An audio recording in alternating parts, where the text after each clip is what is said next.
Alright y'all, welcome back to the channel. Thanks for clicking on this video.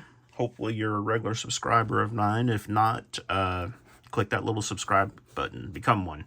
You can even click that little bell and be notified every time I post a video, which lately is not very often. And for that, I apologize to my regulars, but man, let me tell you, we're in January of 2024. It's actually January the 7th, the day of shooting this video. And, man, it's just been a crazy holiday season, to say the least. I don't know where to begin. Don't want to bore you with all the details. Long story short, my son went into the hospital right before Christmas. Had a real bad issue with his gallbladder and clogged bile ducts and all that stuff and everything. And he was pretty rough shape for a while, but he's much better now. He's, young and strong, Iraq veteran. And, when he went in the hospital, he finally broke down, had to go into the ER, that it was pretty serious. But anyway, he's better now. And then going up to see him during that time period up in Missouri, I brought back a cold with me, which is always lovely. Developed into bronchitis about a week or so ago. And again, I apologize for my hoarseness of my voice, but that's probably some of that recovering. But let's talk about this little beauty. This is the Beretta Bobcat 21A and 22 long rifle.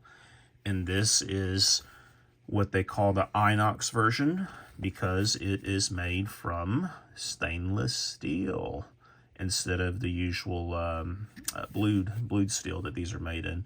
I think actually the newer ones are not blued. They have like that black parkerized type finish on them. I'm not for sure what Beretta calls that finish. But yeah, if you guys have seen my other videos, then you've seen my video on the other 21A I have, which is one chambered in 25 ACP. I do like that one a lot. This one obviously is a lot easier to find the ammo for and a lot cheaper, being in 22 long rifle. And you can see this has got some wear marks on it and whatnot. It's not cherry by any means. Let me go ahead and show you guys that we are clear. Nothing in the chamber, and there is no mag in this currently. But I just wanted to talk about these again a little bit and show you this one. This one was a Christmas present to myself that I picked up this year. And again, it's pretty much the same gun as the 25 ACP version. If you haven't seen that, I'll put a link down in the description. I might try to put one in the video right here, but I'm not for sure if I remember how to do that. But what's unique about these guns, this one being 22 long rifle, ammunition is readily available for it, cheap to shoot. A lot of times people have issues on these smaller firearms, these little pocket type pistols. Let me zoom back out a little bit. With chambering around, it's pretty stiff. The chamber in it is, to rack the slide. Well, on this one, you don't have to worry about that. Here's an empty mag. I actually have, for this one, I've got a handful of mags for it.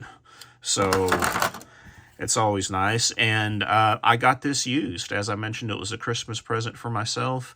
These things now, new at Academy, man, they're running like $509, something kind of ridiculous in my opinion.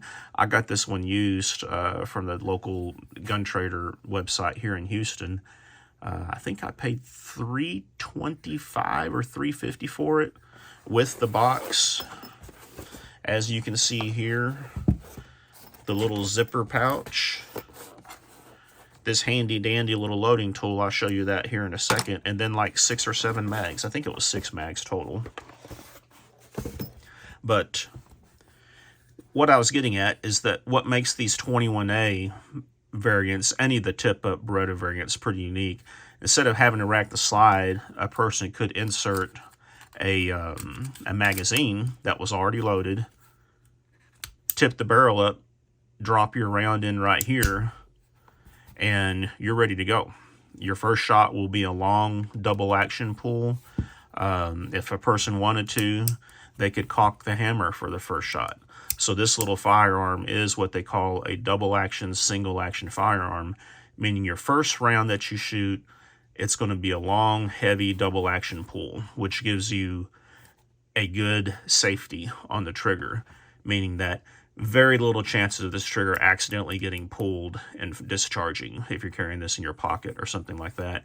The subsequent shots after that first round, it's going to shoot the round, eject the empty, load a fresh one, will be single action, which means your subsequent shots are going to be a short, much easier, more controllable trigger pull for more accuracy, if someone wanted to be accurate with that. And there's a picture of and I'm muzzling my hand. All right, snowflakes, it's empty. I just want to kind of show you what the sight picture look like that on these.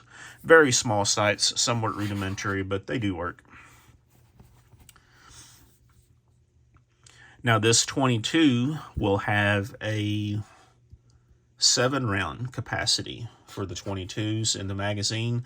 Now you can actually load 8 rounds into these magazines, but what will happen if you do that 8th round, it's going to be very hard to get the magazine inserted, and you got a good chance of it jamming up at top. Now, the prior owner put all these labels on here. I'm not crazy about them because of this. You know, they're starting to peel a little bit and everything, but at some point I'll sit down at the bench and take all those off. But, so yeah, 7-round magazine, which gives you effectively 7 + 1, 8 rounds total capacity.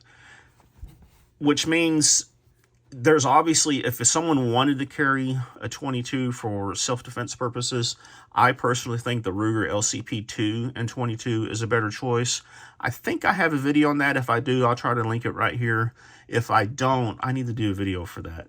The LCP II is a 10 + 1, meaning the magazine holds 10 rounds, and then you get an extra round in the chamber, so that's 11 rounds total. And the LCP II is actually quite a bit smaller profile than these. Let me go ahead and grab it real quick, and I'll do a side-by-side comparison for you. Okay, here we have the LCP II and 22 long rifle. No magazine in it, and as you can see, it is empty. Basically, I wanted to bring this out and do a side-by-side comparison. So,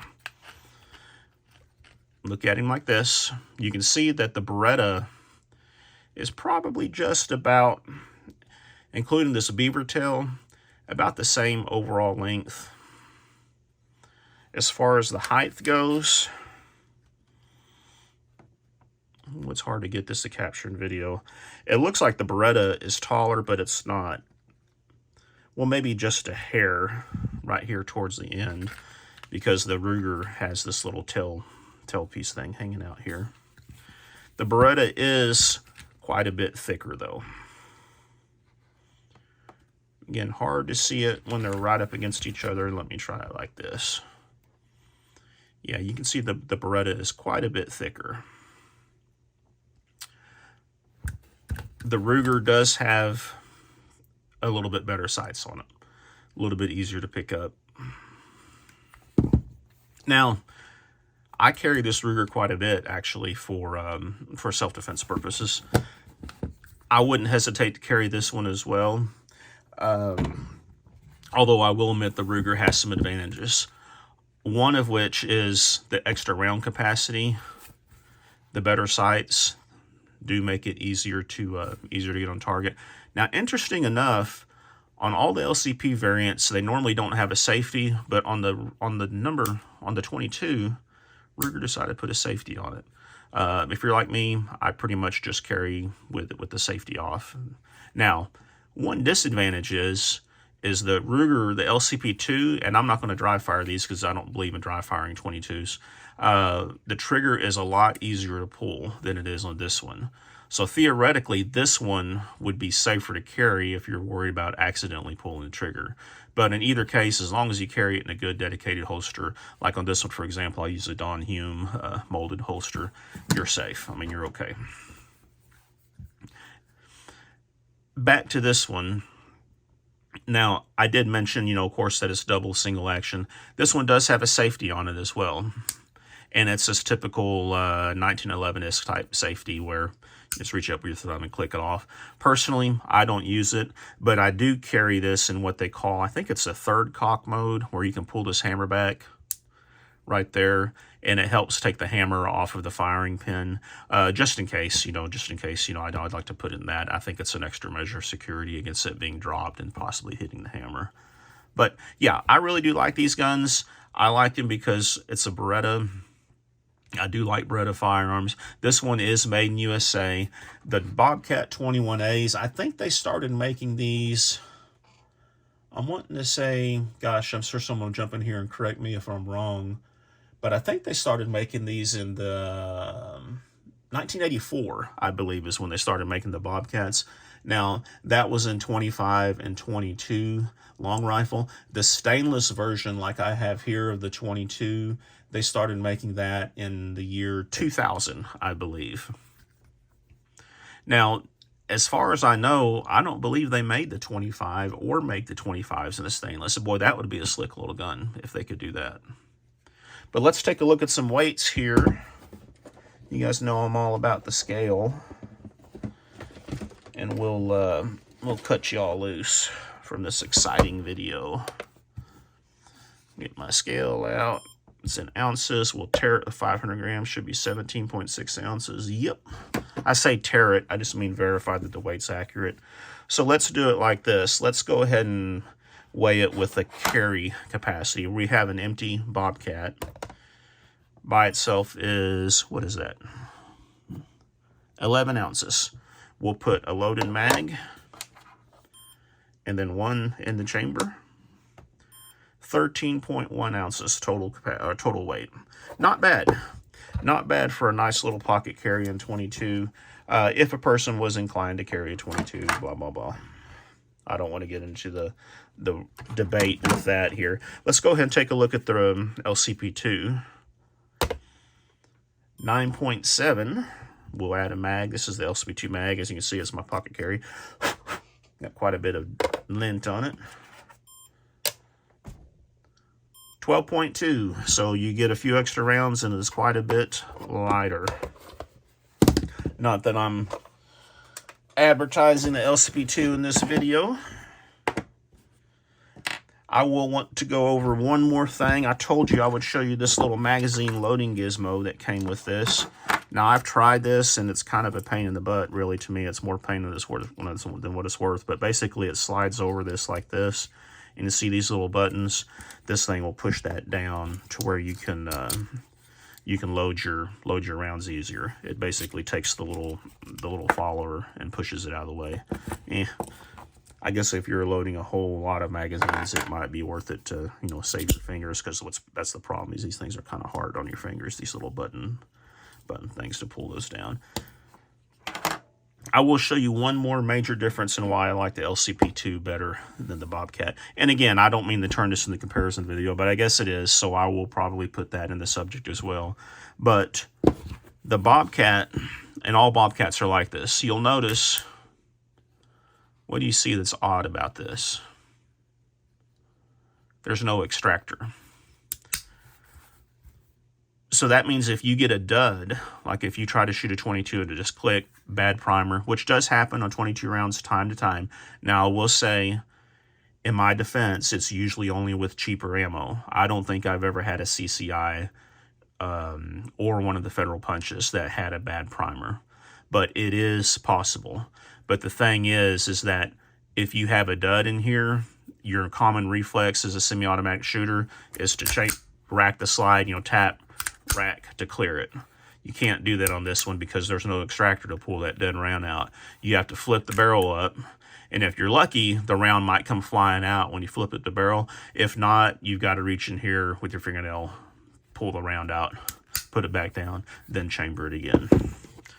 The LCP II obviously does have an extractor right here. And those of you that don't know what the extractor does, you can see how it's kind of hooked right there. It hooks behind the tail end of this round. When the round's fired, that extractor comes up, slips over it, pulls out that empty, and lets you put a fresh one in. The Bobcat series relies upon just the pressure of the 22 to push that round out, which also means that these tend to run quite a bit better when you use a higher velocity round. Now, I think actually the manual says not to do that, to kind of focus on standard velocity. I don't know for sure. I remember seeing it in there at one time, and I can't remember if it was the 22 or the 25 ACP. But read your manual like any other firearm. Do what it says.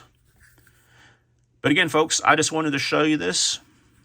I do like it. It's a very fun little plinker.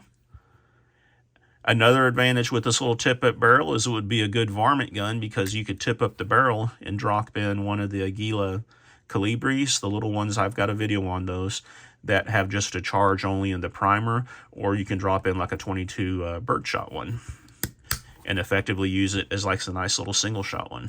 You don't have to worry about if it's going to jam or whatever else because you can just pop the barrel open. Let me know what y'all think.